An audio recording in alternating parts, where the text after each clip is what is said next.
જ્યારે સિક્રેટ શેરિંગની વાત આવે ને ત્યારે કોઈ પર ભરોસો ના મૂકી શકાય, specially ladies.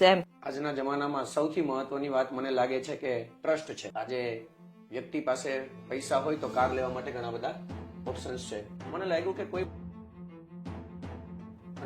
I want to be that option. Very interesting name. તો આની પાછળની સ્ટોરી છે કાંઈ?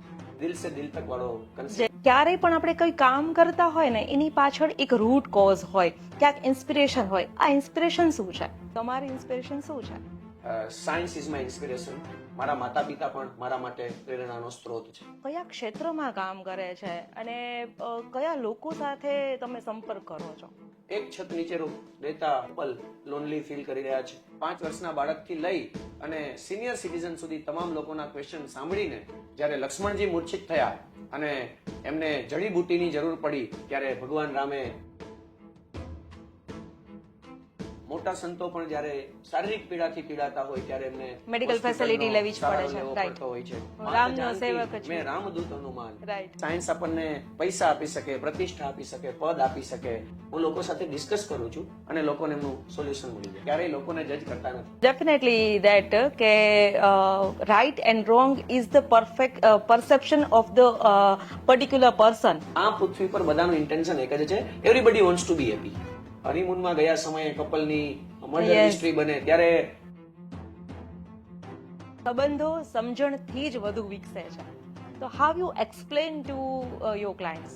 તમારી કોઈ એવી વાત એવા કોઈ નજીકના વ્યક્તિ સાથે શેર ન કરવી જોઈએ કે જે ભવિષ્યમાં જઈ અને તમારું દુઃખથી નસ બની જાય. જીવન કી સંઘર્ષ ગાથા અલગ અલગ. એ ખોટો છે કે એ સાચો છે એ બહુ મહત્વની વાત નથી. આપણે ખાલી એટલું જ વિચારીએ કે વી આર ડિફરન્ટ. આપણે એક બહુ નાનકડી ટીપ છે કે હું કોઈનો માલિક બનીશ નહીં. એટલે બ્રેકેટમાં ઓલરેડી લખાઈ જ ગયું છે કે હવે તું કોઈનો ગુલામ નથી.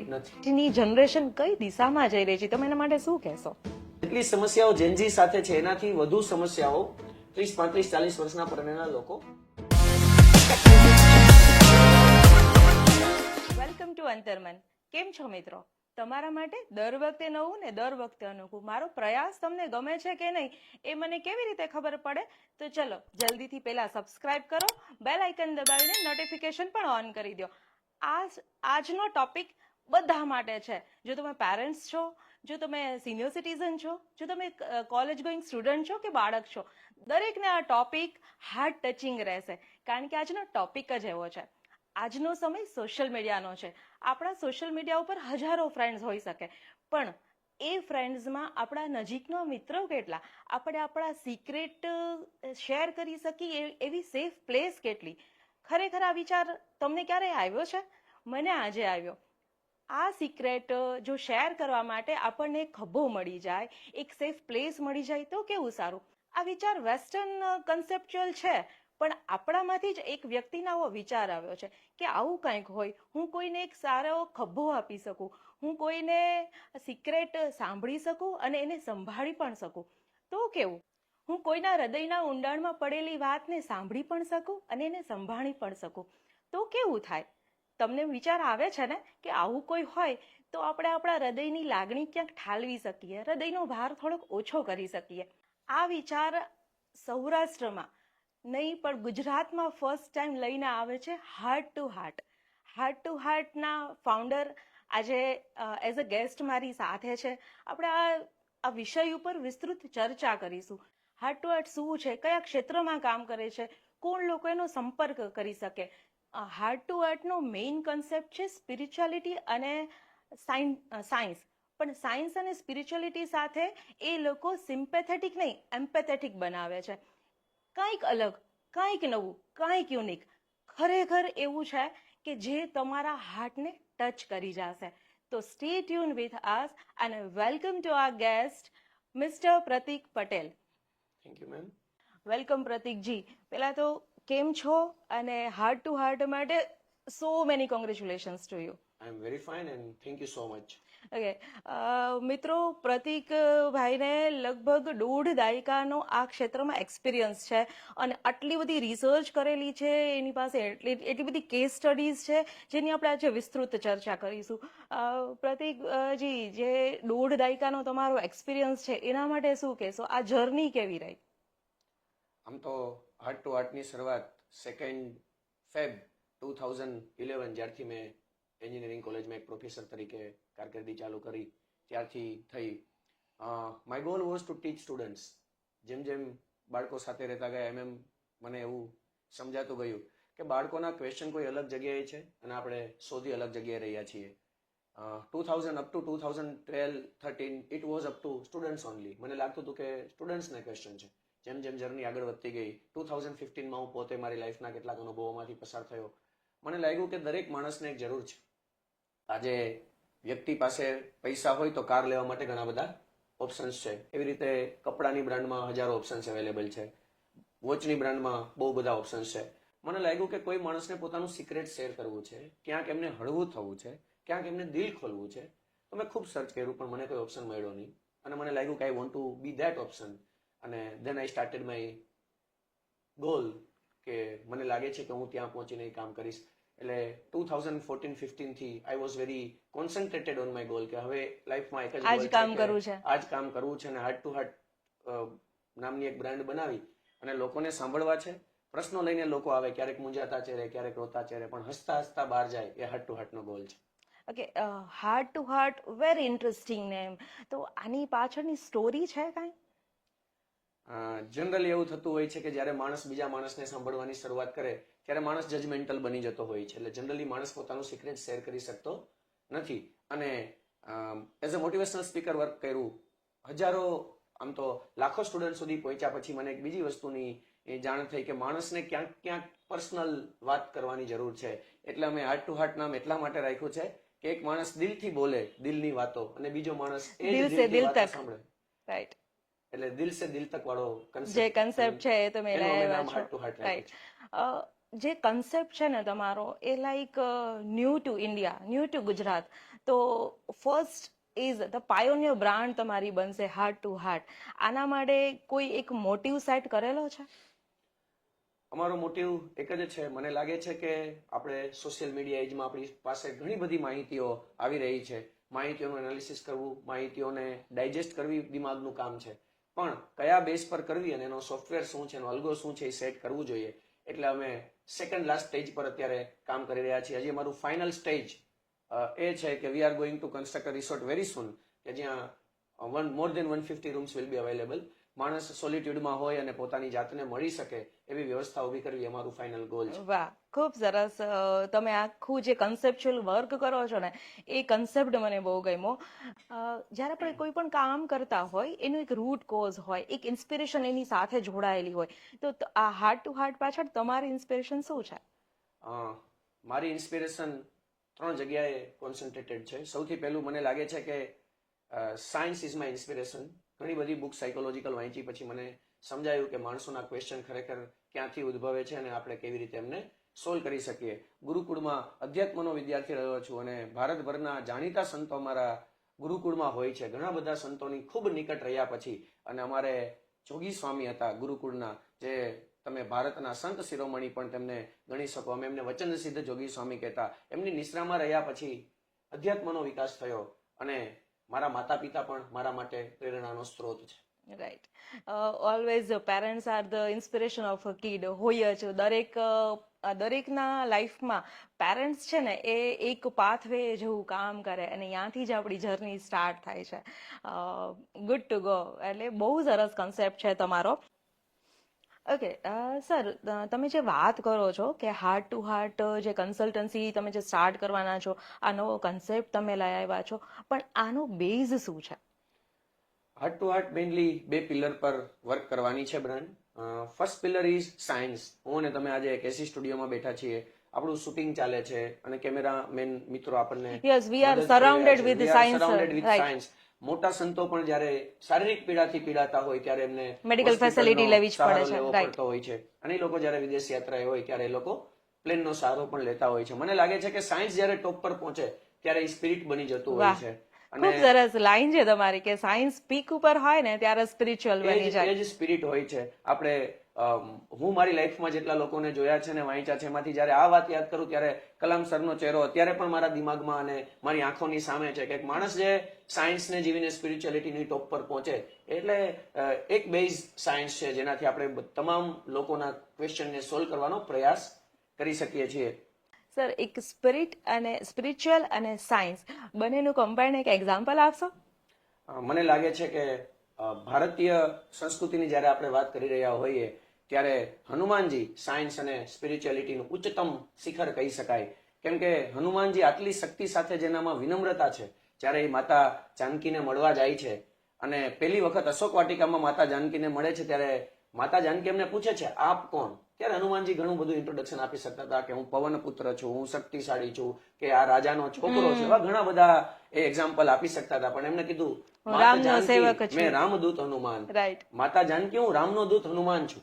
એ જે વિનમ્રતા છે, એટલે મને લાગે છે કે સાયન્સ આપણને પૈસા આપી શકે, પ્રતિષ્ઠા આપી શકે, પદ આપી શકે અને ઘણા બધા નેમ અને ફેમ આપી શકે, પણ જ્યારે આપણે સુખી થવાની વાત હોય, પીસફુલ હેપીનેસ અને સ્ટ્રેસ મેનેજમેન્ટની વાત છે, ત્યારે મને લાગે છે કે ક્યારેક નહીં ને ક્યારેક આપણે સાયન્સ પાસેથી લઈ અને પછી સ્પિરિટ પાસે પહોંચવું પડશે. એટલે અમે બીજો જે મારો પિલ્લર છે એ મારી સ્પિરિચ્યુઆલિટી છે અને સ્પિરિચ્યુઆલિટી ઇન્કલ્કેટ કરવામાં મારા ગુરુકુળનો ફાળો સિંહ ફાળો છે. રાઈટ. આમ પણ એમ કહે ને કે આજે સાયન્સ અને સ્પિરિચ્યુઅલિટી એક જ દોરીના બે ભાગ કહી શકાય. આપણે સાયન્સને કન્વર્ટ કરી છે સ્પિરિચ્યુઅલિટીમાં અને મેડિટેશન કરીએ છીએ, અને સ્પિરિચ્યુઅલિટીને કન્વર્ટ કરી છે સાયન્સમાં. અને આજે આપણું જે સુશ્રુત મેડિસિન, સુશ્રુતનું જે આયુર્વેદિક, રાઈટ, સુશ્રુત સંહિતા છે કે આપણું આયુર્વેદિક છે, એ આજનું મેડિકલ સાયન્સ જ તો છે. સર, આપણે વાત કરીએ છીએ, જ્યારે તમે વાત કરો છો કે સાયન્સ, સ્પિરિચ્યુઅલિટી ને બધું, પણ જ્યારે સિક્રેટ શેરિંગની વાત આવે ને ત્યારે કોઈ પર ભરોસો ના મૂકી શકાય, એસ્પેશિયલી લેડીઝ. એમ તો આ ભરોસો, આ સેફ પ્લેસ તમે કેવી રીતે ગેઇન કરો છો બીજા પાસેથી? આજના જમાનામાં સૌથી મહત્વની વાત મને લાગે છે કે ટ્રસ્ટ છે. માણસ પોતાનો પ્રશ્ન જેમની પણ સાથે શેર કરે, ઈ શેર નહીં કરે એવી શંકા લોકોને છે કે ઈ શેર કરશે. ઈ શેર નહીં કરે એની સંભાવના ખૂબ ઓછી છે. એટલે અમે એથિક્સ, સિક્રેસી અને એમ્પથી પર વર્ક કરી રહ્યા છીએ. અમે અમારી પાસે આવતા કોઈ પણ માણસ પાસેથી ન નંબર માંગીએ છીએ, ન એનું પૂરું નામ લઈએ છીએ. ઓકે. અને અમે તમામ ડેટા હાઈ સિક્રેટ રાખીએ છીએ. એના માટે અમારી પાસે એક સરસ પ્લેસ છે, sound proof and peaceful auditorium we have for the comfortness of the people who is coming to us for the sharing, કે જેના દિલમાં ઘણો બધો ડેટા ધરબાયેલો છે અને આજે આપણી સાથે શેર કરવા માંગે છે. જે ડેટા એના દિલમાં ધરબાયેલો છે, જેને લીધે એ જાહેર જીવનમાં ખુલી નથી શકતો, એના માટે તમે વર્ક કરો છો. સર, જ્યારે આપણે સિક્રેટસીની વાત કરતા હોય, ક્યાંક કોન્ટ્રાસ્ટ હોય, તો કુછ સિક્રેટ ત્યાં જન્મે, તો રિલેશનશિપમાંથી જે સિક્રેટ જન્મ લીધો છે એ તમે કેવી રીતે બહાર લઈ આવો છો? અમારી પાસે સિક્રેટ લેવા માટે બહાર લેવા માટે કોઈ બહુ મોટી ફોર્મ્યુલા છે નહીં, પણ મને લાગે છે કે અમે ક્યારેય લોકોને જજ કરતા નથી. કેમ કે જજ કરવા મારું કામ નથી, જજ કરવા કોર્ટનું કામ છે. મારું કામ છે લોકોને હૃદયથી સાંભળવું અને એમને હૃદયપૂર્વક સાંભળીને, એમના ચહેરાના હાવભાવ જોઈને, એમની પરિસ્થિતિને એમ્પેથેટિકલી સમજીને લેટ્સ ડિસ્કસ. હું ક્યારે એવું કહેતો નથી કે હું કોઈ સાથે સોલ્યુશન આપું છું. સોલ્યુશન આપવાનું કામ માણસના દિમાગનું પોતાનું છે. I just discuss with the people અને લોકોને એનામાંથી પોતાની જાતે સોલ્યુશન મળી જાય. Okay, you neither say wrong, neither say right, but just you hear people and they get their whole solution. મને લાગે છે કે જ્યાં સુધી તમે પાપ અને પુણ્યનો કન્સેપ્ટ ચાલુ રાખશો, સાચા અને ખોટાનો કન્સેપ્ટ રાખીશું, જો તમે કોઈને કહેશો સાચો છે તો આપણે કોઈને ખોટો પણ કહેવો જ પડશે. અને આપણે કહેશું કે ક્યાંક પાપ હાજર છે તો આપણે પુણ્ય હાજર છે એવું કહેવું પડશે. હું જ્યારે લોકોને સાંભળું છું ત્યારે હું બિલકુલ ન્યુટ્રલ હોઉં છું. હું ન કોઈ એમને સાચા કહેવા માંગુ છું કે ન એમને ખોટા કહેવા માંગુ છું. માત્ર ને માત્ર એમની પરિસ્થિતિને સાંભળીને જજ કર્યા વગર એમના અંદરના ક્વેશ્ચન્સને બહાર લઈ આવીને just I am discussing with the people. હું લોકો સાથે ડિસ્કસ કરું છું અને લોકોને એમનું સોલ્યુશન મળી જાય. Yes, definitely that કે right and wrong is the perfect perception of the particular person. Sir, તમે જે બે ડોમેનની વાત કરી, one is personal and another is a public. તો આપણે પર્સનલ ડોમેનની તો વાત કરી કે લોનલીનેસ છે, ઇગોરનેસ છે, એન્ઝાયટી છે, બધું હોય, પણ how it is manage with public domain, એ શું છે? પબ્લિક ડોમેન અમે ઘણા બધા લોકોની સામે જે કામ કરી રહ્યા છીએ, જેમ કે મોટિવેશનલ પ્રોગ્રામ છે, સ્કૂલ્સ માટે, કોર્પોરેટ ઓફિસીસ માટે. આજે આપણે કોઈ પણ કોર્પોરેટ ઓફિસ લઈએ કે એમએનસી લઈએ, બધા લોકો પાસે હાઈલી સ્કિલ્ડ લોકો છે. યસ. મને લાગે છે કે ઇમોશનલી ઇમ્બેલેન્સ જે લોકો છે એમની સ્કિલ ક્યારેક પૂરી બહાર આવી શકતી નથી, અથવા જ્યારે એમને જરૂર હોય ત્યારે એમની સ્કિલ યુટિલાઇઝ થઈ શકતી નથી. તો અમે મોટા corporate houses, MNCs, schools, colleges, institutions આ બધા માટે એક કામ કરી રહ્યા છીએ. Motivational programme, stress management programme, happiness programme, અને અમારી એક સૌથી યુનિકનેસ છે, જે સૌથી મોટી અમારી તાકાત છે, એ પ્રોગ્રામ છે અમારો family function of employees. Okay. જ્યાં સુધી તમારા એમ્પ્લોય સ્ટ્રેસફુલ ફીલ કરે છે ત્યાં સુધી એમને ટીમ બિલ્ડિંગમાં પણ સમસ્યા થવાની છે, બીકોઝ દે આર સ્ટ્રેસફુલ. એમનો ઇન્ટેન્શન ખરાબ નથી. લોકો ઇન્ટેન્શન પર ડાઉટ કરે છે. હું ક્યારેય ઇન્ટેન્શન પર ડાઉટ રાખતો નથી. મારી લાઈફમાં એક વસ્તુ ક્લિયર છે, ઇન્ટેન્શન, આ પૃથ્વી પર બધાનું ઇન્ટેન્શન એક જ છે, everybody wants to be happy. Yes. So I don't have intention on anyone. I don't have doubt On intentions of others. anyone. એટલે હું ક્યારેય લોકોના ઇન્ટેન્શન પર ડાઉટ કરતો નથી. હા, કોમ્પિટન્સ વધારે ઓછું હોઈ શકે છે, લોકોની આવડત વધારે ઓછી હોઈ શકે છે. એટલે આપણે કોર્પોરેટ કંપનીને સૌથી વધુ જરૂરત, કોઈ પણ કંપની હોય, નાની હોય કે મોટી હોય, સૌથી વધુ જરૂરત એને પ્રોડક્ટિવિટી પર હોય છે. તમે પ્રોડક્ટિવિટી વધારવા માટે 4 સ્ટેપમાં જઈએ છીએ: team building, stress management, happiness programme and family function of employees. Okay. એટલે અમે એમ્પ્લોયના ફેમિલીને મોટિવેટ કરીને અને એમના હસબન્ડ કે વાઇફ, ડોટર કે સન, મધર કે ફાધર કોઈ કંપનીમાં કેટલા કી રોલ પર છે અને એનું વર્ક કેટલું સ્ટ્રેસફુલ છે, એમની ઉપર કેટલી જવાબદારીઓ છે, એવું જ્યારે એમના ફેમિલીને જાણ થાય તો ઘણા બધા પ્રોગ્રામના અંતે અમને લોકો મળતા હોય છે કે sir, thank you so much કે તમે મને જાણ કરી કે મારા આ રિલેટિવ આ પોસ્ટ પર આટલું સ્ટ્રેસફુલ વર્ક કરી રહ્યા છે અથવા આટલું મહેનતનું કામ કરી રહ્યા છે, અને પછી અમે એ મહેનતના રોટલા, જેને આપણે કાઠિયાવાડમાં કહીએ, એ ખાઈ રહ્યા છીએ. તો અમે કોર્પોરેટ લોકો સાથે પણ આ બેઝમાં વર્ક કરી રહ્યા છીએ. પ્રતીકજી, આજે એવું લાગે છે કે દરેક સંબંધમાં સમજણ કરતા શંકાઓને સ્થાન વધારે હોય.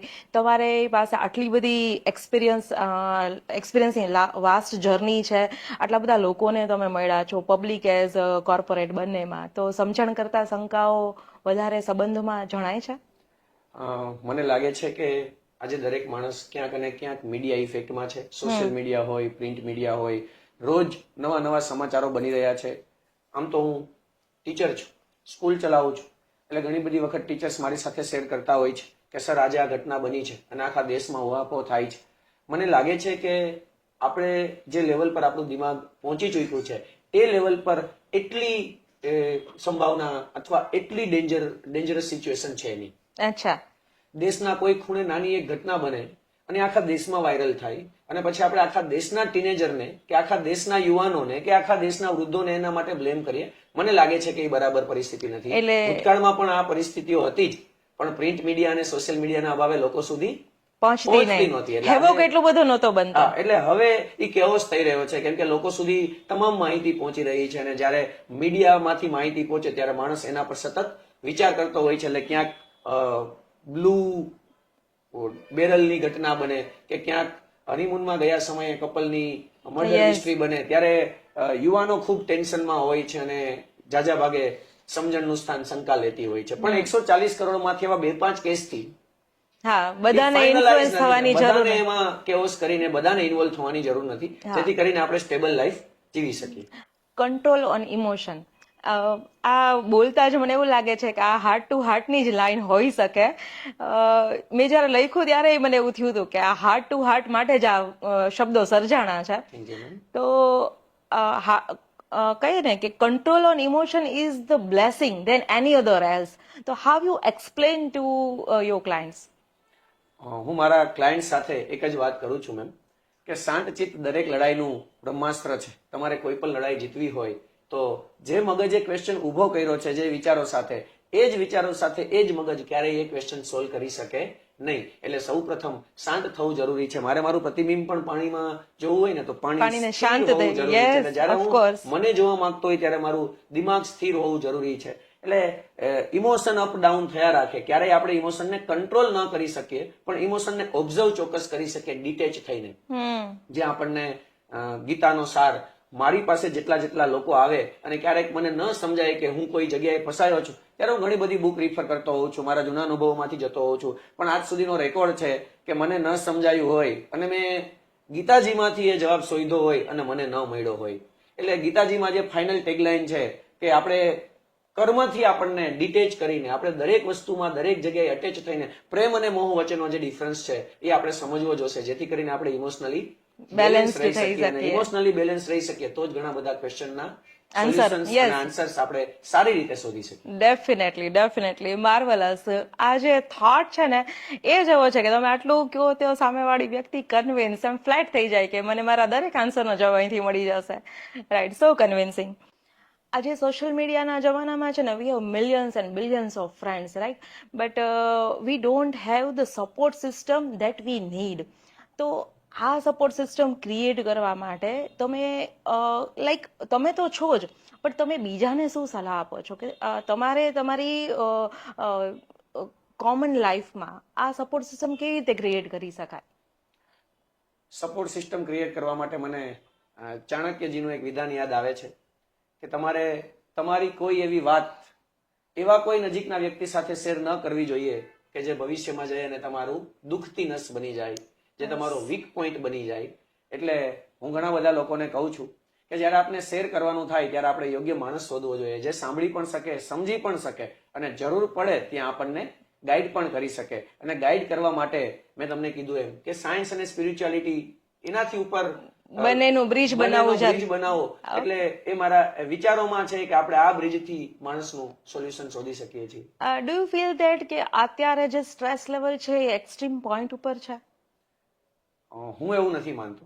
સ્ટ્રેસ લેવલ વધુ ચોક્કસ છે, પણ જ્યારથી તમે માનવ જાતનો ઇતિહાસ ચેક કરો અને માનવ જાતને વાંચો અને વિચારો છેલ્લા 2000 વર્ષનો ઇતિહાસ, તો તમને દેખાશે કે માનવજાત ઘણી બધી સમસ્યાઓમાંથી પસાર થઈ છે, સંઘર્ષમાંથી પસાર થઈ છે અને આપણે અત્યાર સુધી સ્ટ્રેસ મેનેજ કર્યું જ છે. મહાભારત કાળમાં દુર્યોધનનું સ્ટ્રેસ કૃષ્ણ ભગવાને મેનેજ કર્યું હોય ત્યારથી લઈ અને ઓપરેશન સિંદૂર વખતે ભારત દેશનું સ્ટ્રેસ મેનેજ કર્યું હોય ત્યાં સુધી આપણે સ્ટ્રેસ મેનેજ માનવ જાતે કર્યું છે અને ભવિષ્યમાં કરતું રહેવાનું. હર જીવન કી સંઘર્ષ ગાથા અલગ અલગ છે અને આપણી સંઘર્ષ ગાથા કાયમ રહેવાની છે. જ્યાં સુધી પૃથ્વી પર માનવોનું અસ્તિત્વ રહેશે ત્યાં સુધી સ્ટ્રેસ વિચારો રહેવાના છે. હું ક્યારેય સ્ટ્રેસને કંટ્રોલ કરવાનું કહેતો નથી. હું કહું છું ફ્લો થવાનું. શબ્દોને ફ્લો થવા દો, દિમાગને ફ્લો થવા દો, હૃદયને ફ્લો થવા દો. ક્યારેય કંટ્રોલ કરશું તો આ કંટ્રોલેબલ વસ્તુ છે ને. We can not control the energy. આપણે એમને flow we can release that. અને રિલીઝ કરતા સમયે જો થોડીક આગળની અવસ્થામાં જઈએ તો સાક્ષી ભાવે જોઈ પણ શકીએ કે મારા મનમાં શું ચાલી રહ્યું છે. Right, definitely. તમારો જે આ છે ને કે we can release our energy so that we can balanced, આના ઉપરથી મને એક થોટ યાદ આવે છે કે આજે આપણે જે સોસાયટીમાં રહી છીએ ને એ મિક્સ્ડ એજ સોસાયટી છે. સિનિયર સિટીઝન્સ બી છે, મિડલ એજના લોકો બી છે અને જુનિયર્સ પણ છે. સિનિયર સિટીઝન્સ જેને ખાલી પોતાની લાઈફમાં લવ જોયો છે, પ્રેમ જોયો છે, જે ટેકનિકલી બિલકુલ નથી. મિડલ જનરેશન છે કે જેને ટેકનિકલ અને ઇમોશન્સનો એક બ્રિજ જોયો છે કે બે વચ્ચે એક બ્રિજ બનતા જોયો છે. એન્ડ ધ જુનિયર્સ, આપણા જે બાળકો છે, જે યુથ છે, એમને કમ્પ્લીટ પ્રેક્ટિકાલિટી એન્ડ ટેકનિકલ મેથડ થી જ જીવે છે. તો આના માટે રિલેશનશિપની એક ઇમ્પોર્ટન્ટ ટિપ શું હોઈ શકે? હું આપને હાથ જોડીને નમ્ર વિનંતી કરી દઉં, કદાચ આપને ન પણ ગમે, but I love Gen Z. Yes, definitely. I also love. બે પના મોહબ્બત છે. એ લોકો ખૂબ ખુલ્લા દિલના છે, ખુલ્લા દિલે આપણી સાથે વિચારો શેર કરી રહ્યા છે. કોઈ આપણી ઘરે આવે ભૂતકાળમાં ને પપ્પા આપણને કહે કે ભાઈ પાણી ભરી દો, તો આપણે મોઢું બગાડીને ભરી દેવા વાળી જનરેશન હતી. જયારે આજની જનરેશન આપણને બ્લન્ટલી બોલી રહી છે હું નહીં કરી દઉં. એટલે આમાં ખાલી એક જ ટીપ છે મેમ કે માનવ જાતમાં જયારે આપણે આવ્યા છીએ ત્યારે આપણે માનવ તરીકે જયારે આવ્યા છીએ ત્યારે આપણે કોઈના માલિક ન બનીએ. જે સમસ્યાઓ છે એ બધી માલિકી ભાવની છે. તો આપણે કોઈના માલિક બનવાની કોશિશ ન કરીએ, ન કોઈના માલિક બનીએ તો જ કોઈના ગુલામ નહીં બનીએ. હું એવું વિચારું કે હું કોઈનો માલિક થઈશ પણ કોઈનો ગુલામ નહીં થાવ, તો આ પ્રેક્ટિકલી શક્ય નથી. એટલે તમારે એકથી વધુ લોકો સાથે પછી ટીમમાં કામ કરવાનું હોય કે ઘરમાં કામ કરવાનું હોય, આપણે ખુલ્લા દિલે વિચારોને સ્વીકારતા શીખવું પડશે કે વી આર ધ ડિફરન્ટ. એ ખોટો છે કે એ સાચો છે એ બહુ મહત્વની વાત નથી. આજે તમે પિંક કલર પહેરીને આવ્યો છો, હું બ્લેક કલર પહેરીને આવ્યો છું. આપનો સાચો હશે તો મારો ખોટો થશે, મારો સાચો હશે કલર તો આપનો ખોટો થશે. Every situation has the two sides of. આપણે ખાલી એટલું જ વિચારીએ કે વી આર ડિફરન્ટ. યસ, તમે તમારી જગ્યાએ છો, હું મારી જગ્યાએ છું. આપણે બે એકબીજાના માલિક બનવાની કોશિશ કરીશું ત્યારે સમસ્યાઓનું સર્જન થવાનું ચાલુ થતું હોય છે. એટલે તમારે કોઈ પણ જગ્યાએ ટીમ વર્ક કરવું હોય કે લોકો સાથે રહેવું હોય ત્યારે આપણે એક બહુ નાનકડી ટીપ છે કે હું કોઈનો માલિક બનીશ નહીં. એટલે બ્રેકેટમાં ઓલરેડી લખાઈ જ ગયું છે કે હવે તું કોઈનો ગુલામી નથી. નથી. રાઈટ. એટલે લોકો જનરલી એવું શીખવાડી રહ્યા છે. It's a concept of equality, right? Concept of equality લોકો આપણને એવું શીખવાડી રહ્યા છે એજ્યુકેશન સિસ્ટમમાં, સમાજમાં, કે આપણે કોઈના ગુલામ બનવા જન્મમાં નથી. પણ હવે ખરેખર આપણે સોસાયટીને શીખવાડવાની જરૂર છે કે આપણે ખરેખર કોઈના માલિક બનવા જન્મમાં નથી. રાઈટ. તો આપણે ઓનર ન બની શકીએ. હું કોઈનો ઓનર નથી. આપણે ખાલી ને ખાલી આપણી પરંપરાઓના ટ્રસ્ટી છીએ. અને પરંપરાઓ કેરી જેવી હોય છે. શરૂઆતમાં કડવી લાગે, થોડાક લોકો ફોલો કરે, પછી આગળ જતા ખાટી મીઠી બને તો થોડાક વધુ લોકો ફોલો કરે, અને એક સમયે પરંપરાઓ સડી જતી હોય છે.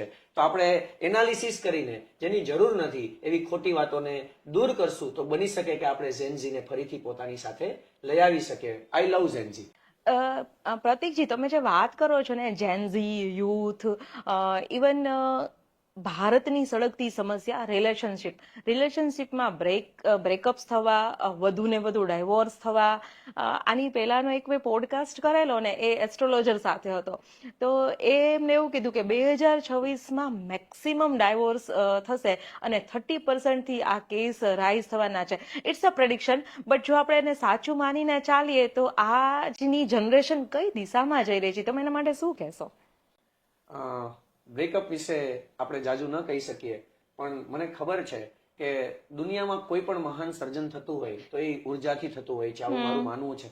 અને એટમ તૂટે કે દિલ તૂટે, ખૂબ ઉર્જા ઉત્પન્ન થાય છે. માત્ર જરૂર છે ઉર્જાને યોગ્ય જગ્યાએ વાળવાની. તમે કોઈ પણ જેને આપણે લેજન્ડ માનતા હોય એવા કોઈ પણ માણસની તમે નિરાતપૂર્વક બેસીને આત્મકથા વાંચો કે હિસ્ટ્રી ચેક કરો તો તમને ને મને સમજાશે કે ખૂબ મોટા દર્દમાંથી પસાર થયા છે. અને પસાર થાય ને દિલ તૂટે કે એટમ તૂટે, જે એનર્જી જનરેટ થાય is equals to MC square મુજબ એ એનર્જીનો ઉપયોગ કરતા શીખવું, એ એનર્જીનો ઉપયોગ કરવો કન્સ્ટ્રક્ટિવલી, કે હું આ એનર્જીનો ઉપયોગ કરીને વધુ સારું શું કરી શકું. અને મને લાગે છે કે જ્યાં સુધી આપણે કોઈ એક નાનકડા કે મોટા દર્દમાંથી પસાર ન થાય ને ત્યાં સુધી આપણે એક ભૌતિકવાદી જીવન જીવતા હોઈએ છીએ. એ ફિલિંગ્સ ના સમજાય, એ માનવ તરીકે બહાર આવવું એ ઘટના અલગ છે. જેમ કે હું આપને સમજાવું કે આપણે એક ભૌતિકવાદી માણસ હોઈએ છીએ કે એક કાર લીધી, બે સારા બાઇક લીધા અને એક જગ્યાએ ફરવા ગયા તો આપણને લાગે કે ધીસ ઇઝ ધ લાઈફ. પણ જયારે કોઈ આપણું નજીકનું આપણાથી છૂટે, જેને આપણે ખૂબ પ્રેમ કરતા હોઈએ, એવી વ્યક્તિ હોય કે એવી પરિસ્થિતિ હોય જે આપણાથી છૂટી જાય, તો આપણે ખૂબ દુઃખી થતા હોઈએ છીએ. અને એ દુઃખ પછીની જે નવી સવાર છે કે હું આ ઉર્જાનો હવે ખૂબ કન્સ્ટ્રક્ટિવલી યુઝ કરીશ, એ ઉર્જાની આપણને બધાને જરૂર છે. અરુણિમા સિન્હા આપણી સામે છે કે એમના બ્રેકઅપ પગના દર્દ પછી એમની ઉપર જે ટ્રેનમાં થયું, જે માની ન શકાય એવી ઘટના છે, એમના પછી જે એનર્જી યુઝ કરી એ આખા દેશ માટે એક દીવાદાંડી રૂપ છે. તો મને લાગે છે કે ઝેનઝી જે ક્યારેય ઝેનઝી હોય, એટલે મેમ તમે ઝેનઝી કહી રહ્યા છો, અને પગ વગર પર્વત ચડવો એ બહુ મોટી વાત, બહુ મોટી વાત છે. ગ્રે ડિવોર્સ પણ અત્યારે ખૂબ થઈ રહ્યા છે.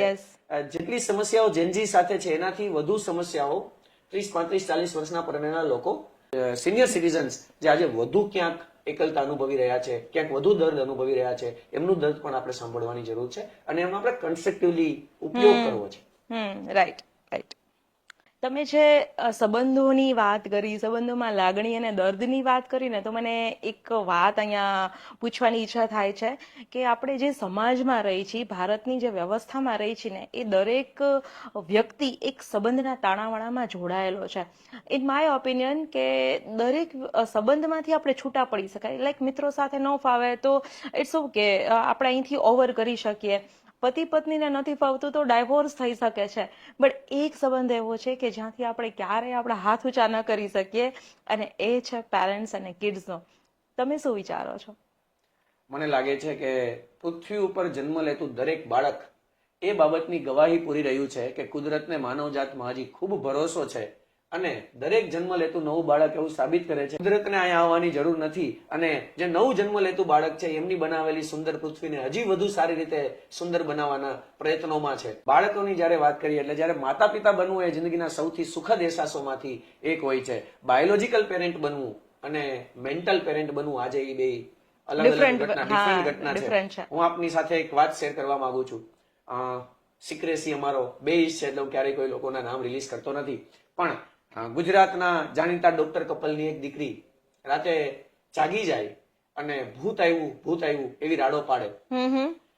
નાની નાની સમસ્યાઓ હતી ત્યાં સુધી એ લોકોએ પોતાની જાતે હેન્ડલ કરવાનો કોશિશ કરી અને એક વખત એ કેસ મારા સુધી પહોંચ્યો તો મેં એમના મધર ફાધરને મળવાની કોશિશ કરી. એમના મધરે મને એમના માટે 15 મિનિટ વાત કરી, એમની આદતો વિશે, એમના બાળપણ વિશે. એમના ડેડીએ મને 10-15 મિનિટ વાત કરી. મેં જયારે એમની આયાબેનને બોલાવ્યા, તેમની આયાબેને મને 40-45 મિનિટ સુધી વાત કરી. શું વાત છે. અને પછી મેં એમને બહુ સિમ્પલ સાદો એક ક્વેશ્ચન પૂછ્યો કે મેમ, મારી પાસે સમયનો ખૂબ અભાવ છે, તમે મને જે સાચું હોય કહેજો, ખરેખર તમે આ સમસ્યા વિશે કઈ જાણો છો? ત્યારે એમણે મને વાત કરી કે સર, એક પણ શબ્દ ચોર્યા વગર સાવ સાચું બોલી દઉં છું, આપે મને કીધું છે તો, કે અમારા ડોક્ટર સરની ડોટર અને મારો સન બંને એજમાં સેમ છે, એટલે જયારે મારો સન રોવે અને ત્યારે ડોક્ટર સરની ડોટર પણ રોવે તો હું માં છું, મારું હૃદય પીગળી જ જવાનું છે. એટલે હું ક્યારેક ડોક્ટર સરની ડોટરને પડદો હલાવીને કહેતી કે ભૂત આવ્યું, સુઈ જા. અચ્છા. આની અસર હજી 9મા ધોરણમાં, હવે દીકરી 10મા ધોરણમાં છે, ત્યાં સુધી છે. તો આ ફિઝિકલી ડોક્ટરની ડોટર છે, પણ મેન્ટલી કોની ડોટર છે એ ચેક કરવાનો વિષય છે. એટલે આજે પેરેન્ટહુડમાં ફિઝિકલી આપણા ડોટર કે સન છે, પણ મેન્ટલી આખી સોસાયટી જેના ઉપર રોલ પ્લે કરી રહી છે, એનામાંથી આપણે કેવી રીતે આઇસોલેટ કરીને, પ્રોટેક્ટ કરીને, એમનું દિમાગ વર્ક કરતું ન થઈ જાય ત્યાં સુધી આપણે એને કેવી રીતે બચાવીને રાખી શકીએ, જ્યાં સુધી પ્લાન્ટ છે. રાઈટ. કારણ કે બાળકના સબકોન્શિયસ માઇન્ડમાં નાની નાની વસ્તુઓ તરત જ છપાઈ જતી હોય છે. એ ખૂબ અગત્યનો મુદ્દો છે કે જ્યાં સુધી પોતાની એમની વિચારધારા ચાલુ ન થાય ત્યાં સુધી આપણે એમને કેવી રીતે હેન્ડલ કરવા. Right right. તમારા વિચારો છે ને એ હાર્ટ ટચિંગ છે. તમારા the way of thought, the way of you explain, it's outstanding. અને કહીને કે તમને મળીને લગભગ દરેકને એની સમસ્યાનો હલ જાતે ગોતવાની એક ઇન્સ્પિરેશન મળશે. અને હું એ જ બાબતનો માણસ છું. મને લાગે છે કે આપણે ટીચિંગ કરવા ટેવાયેલા છે. એક વ્યક્તિ મર્સિડીઝની મુલાકાતે ગઈ, મર્સિડીઝના મેનેજરે એમને ઘણું બધું બતાવ્યું કે મર્સિડીઝની શરૂઆતથી લઈ અને આજ સુધી મર્સિડીઝની પ્રોગ્રેસ કેટલી છે. જ્યારે એમણે કીધું ત્યારે એમણે કીધું કે મર્સિડીઝના ભૂતકાળમાં મૃત્યુ દર આટલો હતો એક્સિડન્ટમાં, અને આજે અમે ઘટાડીને મૃત્યુ દર ખૂબ નીચે લઈ આવ્યા છે. ત્યારે પેલા વ્યક્તિએ ટેકનિકલ ઇમ્પ્રુવમેન્ટ વિશે જાણીને એમને ખૂબ આનંદ થયો, અને એમણે એક બીજો પણ ક્વેશ્ચન પૂછ્યો કે તમે ખૂબ ટેકનિકલ પ્રોગ્રેસ કરી છે, really heads of to your efforts, પણ શું તમે ક્યારેય ડ્રાઈવર ઉપર કામ કરવાની કોશિશ કરી છે? જે કામ થયું છે એ મર્સિડીઝ પર થયું છે, શું ડ્રાઈવર પર ક્યારેય કામ થયું છે અકસ્માતો ઘટાડવા માટે?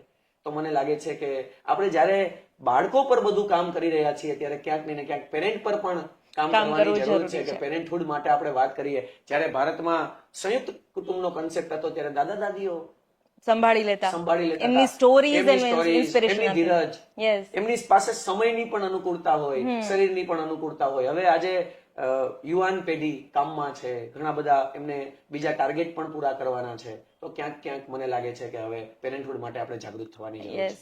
અને ક્યાંક ક્યાંક બાળકનું બાળપણ પેરેન્ટ્સ માટે મિસ થાય છે. બાળકનું બાળપણ જે મિસ થઈ રહ્યું છે, પેરેન્ટ્સ માટે તો મિસ થાય જ છે. મને લાગે છે કે બાળકો પોતાનું બાળપણ અત્યારે ખૂબ મિસ કરી રહ્યા છે. એક બાળક જે 3-4 ધોરણમાં ભણતું હોય કે LKG HKGમાં ભણતું હોય, સવારની 5-1 કલાકની સ્કૂલ હોય, બપોર પછી 1.5-2 કલાકનું કોચિંગ હોય, 1-2 કલાકનું હોમવર્ક હોય, ભારત સરકારના લેબર કાયદાથી પણ વધુ એક બાળક આજે તમે જોવો કે એ સ્કૂલમાં વિતાવી રહ્યું છે. અને આપણે બાળકોને શું શીખવાડી રહ્યા છીએ, આખો કન્સેપ્ટ આજે ટીચિંગ પર કામ કરી રહ્યો છે.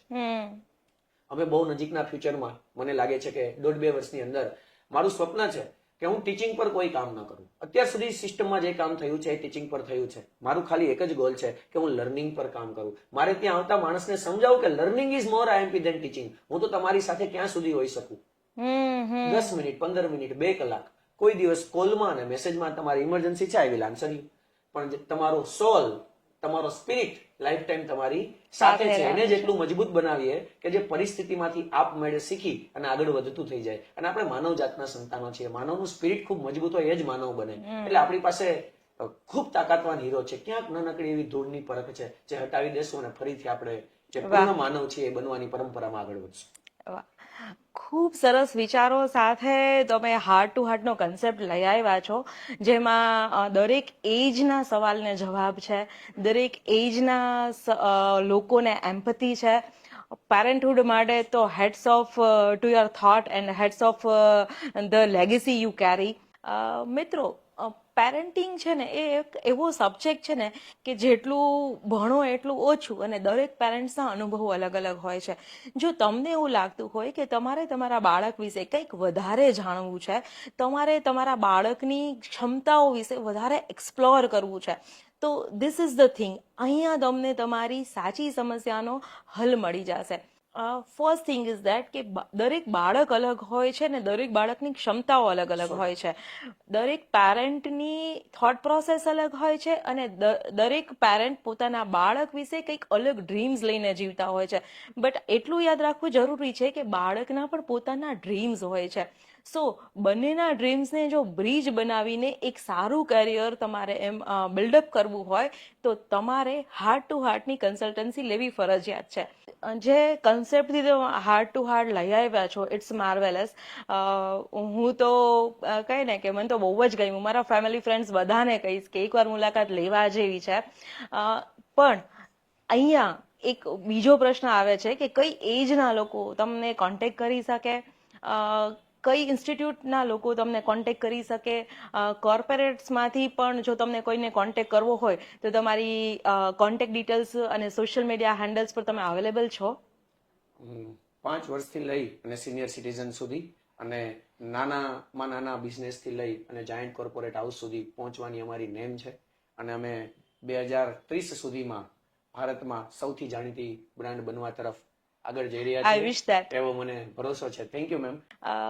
મિત્રો, તમારે હાર્ટ ટુ હાર્ટમાં જો કોન્ટેક્ટ કરવો હોય પેરેન્ટિંગ બાબતે કે કોઈ પણ એવી સિક્રેટ કે એવી કોઈ પણ પ્રોબ્લેમ જે તમારી પાસે છે અને એનો હલ તમને નથી મળતો, પણ ખોજવાનો તો તમારે જ છે, બટ એક હળવું કરવા જવા માટેની કોઈ જગ્યા જો તમે શોધતા હોય તો હાર્ટ ટુ હાર્ટ હવે રાજકોટમાં છે. Complete address, phone number, social media handles અને વેબસાઇટની દરેક લિંક નીચે ડિસ્ક્રિપ્શનમાં તમને મળી જશે. You can contact Pratik Patel on there phone number, and please appointment લઈને જાજો. પ્રતીક્ષાનું શેડ્યુલ બહુ જ બિઝી હોય છે.